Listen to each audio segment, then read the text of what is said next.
Hey guys, welcome back to my channel. So this video is from Pay. This is the first time I'm seeing this woman said why I consider divorcing my husband. I'm not alone on this experience. Many women have been in this exact position. The work required to manage a home and a family is not something that one person should ever have to carry alone. It is possible to change these dynamics. It is hard, but with the right tools and support, it's possible, and it's so much better on the other side. Mm, which is true. See, every relationship is a two-way street. When the two parties involved are pulling their weight, it becomes easier, it becomes smooth. The ride becomes enjoyable. But if it's just saddled on one person alone, come on, that's too much. That's too much. I've been with That's my way husband too for almost passive. 20 years, That's but passive. about 3 years So let's ago, see I what was she's got to strongly say from her considering own experience. divorce, and I want to talk to you about why. So I'm going to tell you the story of the day where Wow. I thought to myself, maybe I don't want to do this anymore. My husband and I had 4 kids. We both worked full time. We had been together for 16 years at this point. We've been together since high school. And on paper, I have an amazing husband. He is incredibly supportive. He's kind. He's loyal. He's a great dad. He's very hands-on. He's an active participant. He's always present. Like on paper, what else could I ask for? But in reality, my experience is very similar to the experience of other women. I had this amazing husband who on paper was great, but I was incredibly frustrated and burnt out from our marriage and from motherhood. Because what happens to so many of us is that we marry these amazing men and we have amazing relationships and then we have kids. And when we have kids, women tend to carry a disproportionate amount of the work in the home, the work of raising kids, and the mental load. And that is exactly what happened to us. About 3 months after my fourth baby was born, I remember looking at my husband and saying, I need more. I need you to do more. I am exhausted. I am in charge of everyone and everything in this house. Every night when we And mind you, the two of them are working. And this is where the problem is because childbearing, bulk of the work is on the women. And if they're not careful, they forget that they need to offload some of them to the man that is by their side. I know I'm single, but these are things that I've observed a lot. I'm very quick to learn from observation. That's the best way I've learned so far. Most of the things I've learned in my life, aside from school, I learned them from observing. I didn't need to ask or hear you say anything. From the way people are going on, I learning. So from my own observation, women don't even know when they do this. They don't actually know when they do it. That's why I hear women often say, "Oh, my child, my child, my child," because to them, "Oh, I've been the one carrying it, so I know what best to do to this child." We need to start offloading those loads from ourselves consciously, because if you don't consciously do it, you will not even know you are doing it until you lead yourself into exhaustion, and it will not lead to you hating your partner. Meanwhile, in the eyes of the world, he's the perfect thing that can happen to anybody. In fact, he's the perfect thing since sliced bread. But meanwhile, you that is wearing the shoe, you know where it's hurting you, which is why particularly I cook like dinner, this you video ask me because what to women need to make. learn. Every You day when know, we they drop off the hear kids at word. We daycare, you need to ask me what they learn. need in their backpacks. I am the project manager of this home and I need you to do more. And he looked at me and he said, okay, just tell me what to do. Right? Every woman has heard this. Just tell me what to do and I'll do it. And I said, okay, something that would make my life easier is if in the mornings when I came downstairs with the 4 kids, because I do mornings by myself, the dishwasher was emptied, the dishes were put away, and the trash was taken out. That would make my life so much easier because when I've got the 4 kids running around and the baby crying, I can't be looking for their favorite water bottle in the dishwasher. I just need to know it's clean. And he said, yeah, of course. What? Yeah, I'll do that. That's no problem. And so, of course, he does it. But then I have to remind him, and then he forgets, and then I have to remind him again. And there was this one morning where I woke up and I went to put something in the trash and it was overflowing. And I went to get my son's water bottle and it was in the dishwasher with all the other clean dishes. And I felt so disrespected and unseen and unvalued at that point in time. And I remember texting my husband being like, what happened? Like, why didn't you do this? And he said, sorry, I was running late for work.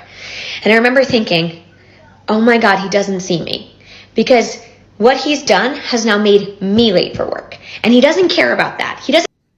So she takes care of the 4 kids, makes everybody go what they need, the 4 of them, before she now takes herself to work. But I want to ask a question. If you're a man watching this, how can you in this situation be comfortable and allow your wife to carry this amount of load physically, mentally, psychologically? How can you be comfortable and you watch her do that, and in your mind you love your wife? How can people do that? And to me, that's not love. What do we even think love is? That's not love. And you will come back from work, the same cycle continues, and you still go to bed and expect her to have sex with you, and you expect her to be in the right mental state to have sex with you.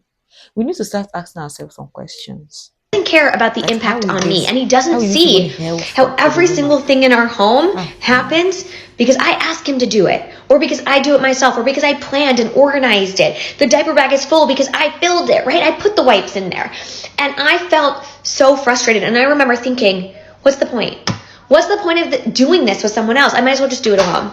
And it's not because my husband didn't love me or he did anything to me, and it's not because I didn't love him, but because I felt so taken advantage of in our relationship. And this dynamic, it doesn't happen by accident, right? It's not like my husband did it to me, but we've been raised in this society that tells men and women who they should be in marriages, and what it looks like to be a good mom versus a good dad. And we know the bar for moms is way up here and the bar for dads is way down here. And we fell into these norms. We fell into these roles in our family, despite the fact that we never wanted to. And I'm lucky, and I say lucky because yes. I have a partner who I know loves me and wants me to be happy and was willing and able to change. And so we did the work to figure out what equity looked like in our relationship. And I can tell you now, 3 years later, that we are happier than ever. Our kids are thriving. Our home runs like a well-oiled machine. And that took a lot of work. I want to say it took like 18 months to get there. And it was well worth it. But it is not uncommon. And so if your wife is coming to you and she's saying, I'm burnt out by the mental load and I need you to do more, she's not just saying that because she wants you to do more chores. She's saying that because truly it can hurt your relationship. It can ruin your marriage if you do not participate in an equitable way in your home. And so what does that look like? What does it look like to change these dynamics? Well, we need to really assess in our homes what the work looks like. Because in most homes, the data supports this, women do a disproportionate amount of the work. They just do. They do more of the cooking and the cleaning and the laundry and the childcare while also working full time. And men have more time for things like their hobbies, like golf, for example, or just working out, running a marathon, right? And so we need to have hard conversations about what our time looks like, what our labor in the home looks like, what is invisible labor. We have to talk about these things. And when we don't, the alternative is that you no longer have a marriage, or you don't have a happy one at least. And so I share this story because I don't think I'm alone in this experience, and I want people to know that there's hope, and that if you have a willing and able partner, you can change this. You can absolutely change this dynamic. This is amazing. These are the hard conversations that people need to start having. This is why premarital counseling is good. I know that Christians are actually engaged in premarital counseling because they paint scenarios for you. They give you instances that what if this happened? How are you going to handle it? Like my friend just recently concluded one with her fiance, was it fiance? And she was sharing with me that it opened their eyes, things that they never imagined, the question they never even thought to ask themselves, that it made them sit down, talk with themselves, and now they are better equipped to handle conflicts. And as they even that they're going, when conflict arises, they will not remember what we were taught, and they will not resolve it amicably. It has really been helping them a lot. This this this is why I do this, what I'm doing here, because we need to learn. There are a lot of things that we need to unlearn consciously, intentionally. If not, we will not enjoy our relationships. This is amazing, actually. Thank you, Mrs. Page, for this. This is amazing. I love this. Imagine 25,600 comments. That should tell you that this woman did a lot of selfies with just this one video. Somebody said, even the statement, okay, tell me what I need to do, has mental load in itself. I know his intent is there, but just like see it on your own. Yeah. Men, I've discovered that men actually need a lot of hand holding. When you find a man that has done the work on its own, like found, built himself, has prepared himself for marriage to be a father, you don't know what God has done for you. This is amazing, actually. This person said, I don't need him to do more. I need him to know more. Know what happens in your household. I dislike when you enter a household and the man is always aloof, like he doesn't know what is happening. He doesn't know what goes where, what went. It's not good. And if you talk and say he's making money, that's the thing. Making money is not enough. It's not enough. It is what has kept us in where we are today. Men thinking that all they need to do is to make money for their family. Well, guys, see you in the next video. Bye. Like and subscribe.